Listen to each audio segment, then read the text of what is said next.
നമുക്ക് skill base ചെയ്തിട്ടുള്ള qualification ആണ്. സ്കില്ല് ബേസ് ചെയ്തിട്ടുള്ള ക്വാളിഫിക്കേഷൻ നോക്കുകയാണെന്നുണ്ടെങ്കിൽ ഇഷ്ടം പോലെ ട്രെയിനിങ്സ് അവൈലബിൾ ആണ്. അതിപ്പം നമ്മൾ നോക്കുവാണെങ്കിൽ എത്തിക്കൽ ഹാക്കിങ്, അതുപോലെ സൈബർ സെക്യൂരിറ്റി ഓപ്പറേഷൻസ് ഉണ്ട്, ഇനി ഡെവസെക് ഓപ്സ്, ഇനി പ്രോഗ്രാമിംഗ് താല്പര്യമുള്ള ആൾക്കാർക്കാണെങ്കിൽ ഡെവസെക് ഓപ്സ് ഉണ്ട്. അങ്ങനെ ഇഷ്ടംപോലെ സർട്ടിഫിക്കേഷൻസ് ഉണ്ട്. അപ്പം നമ്മൾ ഈ സൈബർ സെക്യൂരിറ്റിയിലോട്ട് പോകുമ്പോൾ നമ്മൾ ഏത് ജോബ് റോൾ ആണോ എടുക്കുന്നത് അതനുസരിച്ചുള്ള സർട്ടിഫിക്കേഷൻ എടുത്താൽ മതി. ഇപ്പോൾ ഒരു എക്സാമ്പിൾ മിക്കവാറും എല്ലാവരും ചോദിക്കുന്നത് CEH ആണ് മിക്കവാറും എല്ലാവരും എടുക്കുന്നത്. സോ സർട്ടിഫൈഡ് എത്തിക്കൽ ഹാക്കർ. അപ്പം ഈ ഒരു സർട്ടിഫൈഡ് എത്തിക്കൽ ഹാക്കേഴ്സിന് കൂടുതലും പറ്റുന്ന ഒരു ജോബ് റോൾ എന്താണെന്ന് ചോദിച്ചു കഴിഞ്ഞാൽ പെനിട്രേഷൻ ടെസ്റ്റിംഗ് അല്ലെങ്കിൽ സെക്യൂരിറ്റി ടെസ്റ്റിംഗ് ചെയ്യുന്ന ആൾക്കാർക്കായിരിക്കും ഈ ഒരു CEH കൊണ്ട് ബെനിഫിറ്റ് ആകുക.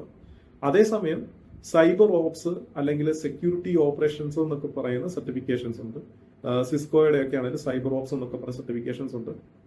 അത് എടുക്കുവാണ് അല്ലെ CISSP ഒക്കെ എടുക്കുവാണെന്നുണ്ടെങ്കിൽ നമുക്ക് ഒരു സെക്യൂരിറ്റി ഓപ്പറേഷൻസ് റൺ ചെയ്യാനായിട്ടുള്ള സർട്ടിഫിക്കേഷൻ ആണ്. അവിടെ നമുക്ക് ടെക്നിക്കലി വലിയൊരു ഇംപ്ലിമെന്റ് ചെയ്ത് അല്ലെങ്കിൽ വലിയൊരു നോളജിന്റെ അവിടെ ആവശ്യമില്ല.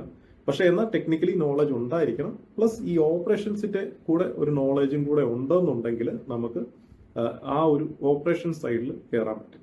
അപ്പൊ അങ്ങനെയാണ് ആ ഒരു സ്കില്ല് ബേസ് ചെയ്തിട്ടുള്ള ട്രെയിനിങ്ങിന്റെ വരുന്നത്. ഞാൻ അതിന്റെ ഒരു ലിസ്റ്റ് ഉണ്ടാക്കിയിട്ട് വേറൊരു വീഡിയോ ചെയ്യാം. അതിൻ്റെ അകത്ത് ഓരോ ജോബ് റോളിലും ഏതൊക്കെ രീതിയിലുള്ള സർട്ടിഫിക്കേഷൻസ് ആണ് ബെസ്റ്റ് മാച്ച് ആകുന്നതെന്നുള്ള സ്കില്ല് ബേസ് ചെയ്തിട്ടുള്ള സർട്ടിഫിക്കേഷൻ. പക്ഷെ അക്കാഡമിക് സർട്ടിഫിക്കേഷൻ നിങ്ങൾ നോക്കുകയാണെന്നുണ്ടെങ്കിൽ എവിടെ പോയാലും നിങ്ങൾക്ക് മിക്കവാറും ഒരു ഡിഗ്രി വേണ്ട ഒരു അവസ്ഥ ഉണ്ടായിരിക്കും. അപ്പം അത് എപ്പോഴും ഒരു 10th കഴിഞ്ഞിട്ട്, കാരണം 10 കഴിഞ്ഞൊക്കെ ഒത്തിരി പേര് നമ്മുടെ ഈ ഒരു ചാനലിൽ വന്ന് ചോദിച്ചിട്ടുണ്ട് എനിക്ക് സൈബർ സെക്യൂരിറ്റി പഠിക്കാൻ പറ്റുമോ, അതുപോലെ 12ാം ക്ലാസ് കഴിഞ്ഞവരൊക്കെ ചോദിക്കുന്നുണ്ട്.